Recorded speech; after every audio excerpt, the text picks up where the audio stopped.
অবশেষে সুখবর, ভারতীয় ভিসা নিয়ে বড় ঘোষণা। দর্শক বলুন তো, বাংলাদেশের মানুষ বিদেশ যাওয়া বলতে সবচেয়ে বেশি কোন দেশে যায়, কিংবা বাংলাদেশের মানুষ কোন দেশটির বিরোধিতা সবচেয়ে বেশি করে? সেটি ভারত। আপনি কি ভারতের ভিসার জন্য অপেক্ষা করছেন? আপনার চিকিৎসার জন্য বা ভ্রমণের পরিকল্পনা কি আটকে আছে?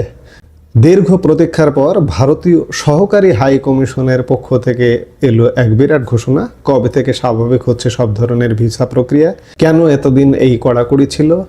সোজা কথা, ভারতীয় ভিসা আপডেট নিয়ে আমরা এই মুহূর্তে কথা বলতে চাই।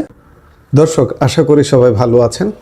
বাংলাদেশ ও ভারতের মধ্যকার সম্পর্ক এবং ভিসা পরিস্থিতি নিয়ে গত 1.5 বছর ধরে আমরা এক অস্থির সময়ের মধ্য দিয়ে যাচ্ছি। রাজনৈতিক পট পরিবর্তনের পর থেকেই সাধারণ মানুষের মনে সবচেয়ে বড় প্রশ্ন ছিল, ভারত কি আর ভিসা দেবে না? বাংলাদেশ ভারত সম্পর্ক কি স্বাভাবিক হবে না? বিশেষ করে যারা উন্নত চিকিৎসার জন্য যেতে চান কিংবা যাদের ব্যবসায়িক বা পর্যটন পরিকল্পনা রয়েছে, তারা চরম ভোগান্তিতে পড়েছেন। বিডি নিউজ 24-এর একটি সংবাদ বলছে যে গত 19শে ফেব্রুয়ারি, গত পরশুদিন বুধবার, সিলেটে ভারতীয় সহকারী হাই কমিশনার এক অত্যন্ত আশাব্যঞ্জক বার্তা দিয়েছেন। তিনি ঠিক কী বলেছেন এবং বর্তমান অবস্থা থেকে উত্তরণের পথ কী, তা নিয়েই এই মুহূর্তের আলাপ। সিলেট জেলা প্রেস ক্লাবের সাংবাদিকদের সাথে এক মতবিনিময় সভায় কথা বলছিলেন ভারতীয় সহকারী হাই কমিশনার অনিরুদ্ধ দাস। সেখানে তিনি স্পষ্টভাবে জানিয়েছেন যে ভারতীয় ভিসা প্রক্রিয়া খুব দ্রুতই স্বাভাবিক পর্যায়ে ফিরবে। অনিরুদ্ধ দাস জানান, এখন মূলত মেডিকেল ভিসা এবং ডাবল এন্ট্রি ভিসা দেওয়া হচ্ছে, অর্থাৎ যাদের জরুরি চিকিৎসার প্রয়োজন ভারত সরকার তাদের অগ্রাধিকার দিচ্ছে। কিন্তু সবচেয়ে বড় সুখবর হলো, তিনি জানিয়েছেন ট্যুরিস্ট বা ভ্রমণ ভিসা সহ অন্যান্য ক্যাটাগরির ভিসা পুনরায় চালু করার জন্য ইতিমধ্যেই জোরদার উদ্যোগ নেওয়া হয়েছে। তিনি একটি অত্যন্ত গুরুত্বপূর্ণ কথা বলেছেন, দুই দেশের জনগণই হবে স্থিতিশীল, ইতিবাচক এবং দীর্ঘমেয়াদী সম্পর্কের মূল অংশীদার। অর্থাৎ ভারত চাইছে জনগণের সাথে জনগণের সম্পর্ক বা পিপল টু পিপল কন্ট্যাক্ট আরও বাড়াতে।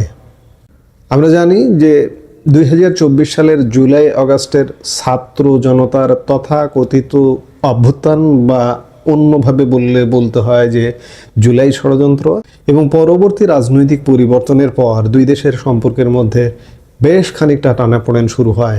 নিরাপত্তার কারণ এবং বিভিন্ন পরিস্থিতির পরিপ্রেক্ষিতে ভারত বাংলাদেশে তাদের ভিসা কার্যক্রম সীমিত করে দেয়। এতে সবচেয়ে বেশি বিপদে পড়েন চিকিৎসা সেবা প্রার্থী বাংলাদেশের বিপুল জনগণ। বর্তমানে অনেক শিক্ষার্থী যারা ভারতের বিভিন্ন বিশ্ববিদ্যালয়ে পড়েন বা যারা ব্যবসা করেন, তারাও ভিসা পেতে সমস্যায় পড়ছেন। কিন্তু অনিরুদ্ধ দাসের এই বক্তব্য একটি ইতিবাচক ইঙ্গিত। তিনি মনে করেন পারস্পরিক শ্রদ্ধা ও সম্মানের ভিত্তিতেই এই সম্পর্ক টিকে আছে এবং থাকবে। তিনি আরও বলেন, ভৌগোলিক এবং সাংস্কৃতিক নৈকট্যকে কাজে লাগিয়ে দুই দেশের অর্থনৈতিক সক্ষমতা বৃদ্ধি করা সম্ভব। মতবিনিময় সভায় সিলেটের স্থানীয় সাংবাদিকরা ভারতের উত্তর পূর্বাঞ্চলের সাথে ব্যবসা বাণিজ্য এবং শিক্ষা সংস্কৃতি বিনিময়ের সম্ভাবনা ও চ্যালেঞ্জগুলো তুলে ধরেন।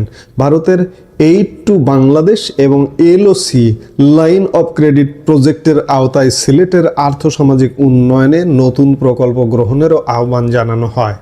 এর মানে হলো শুধু ভিসা নয়, বরং সীমান্ত বাণিজ্য এবং যাতায়াত ব্যবস্থাকে আরও সহজ করার দাবি উঠছে তৃণমূল পর্যায় থেকে। ভারত সরকার যদি এই প্রস্তাবগুলো ইতিবাচকভাবে নেয়, তবে উত্তর পূর্ব ভারতের রাজ্যগুলোর সাথে বাংলাদেশের বাণিজ্যিক সম্পর্ক এক নতুন উচ্চতায় পৌঁছাবে। যারা বর্তমানে ভিসার জন্য আবেদন করতে চাইছেন, তাদের জন্য কিছু ছোট টিপস। এখন যেহেতু মেডিকেল ভিসা সচল আছে, আপনার যদি জরুরি চিকিৎসার প্রয়োজন হয় তবে সঠিক নথিপত্র দিয়ে আবেদন করুন। ট্যুরিস্ট ভিসার জন্য আর কিছুদিন ধৈর্য ধরুন, যেহেতু উচ্চ পর্যায়ে আলোচনা চলছে। আশা করা যায় খুব দ্রুতই পোর্টাল সবার জন্য খুলে দেওয়া হবে। আবেদনের সময় কোনো দালালের খপ্পরে পড়বেন না, সরাসরি আইভ্যাক বা অফিসিয়াল ওয়েবসাইটের তথ্য অনুসরণ করুন। বাংলাদেশ ও ভারত দুই দেশই একে অপরের ওপর নানাভাবে নির্ভরশীল। বন্ধুত্ব এবং সহযোগিতার মাধ্যমেই এই সংকটের সমাধান সম্ভব। সহকারী হাই কমিশনারের এই আশ্বাস বাণী যদি দ্রুত বাস্তবায়িত হয় তবে লাখ লাখ মানুষের ভোগান্তি কমবে। দর্শক, আপনার কি মনে হয় নতুন বাংলাদেশ, পরিবর্তিত বাংলাদেশ, নতুন সরকারের আমলে ভারত কি খুব দ্রুত ট্যুরিস্ট ভিসা চালু করবে? আপনার মতামত কমেন্টে জানান। এই মুহূর্তে এ পর্যন্ত।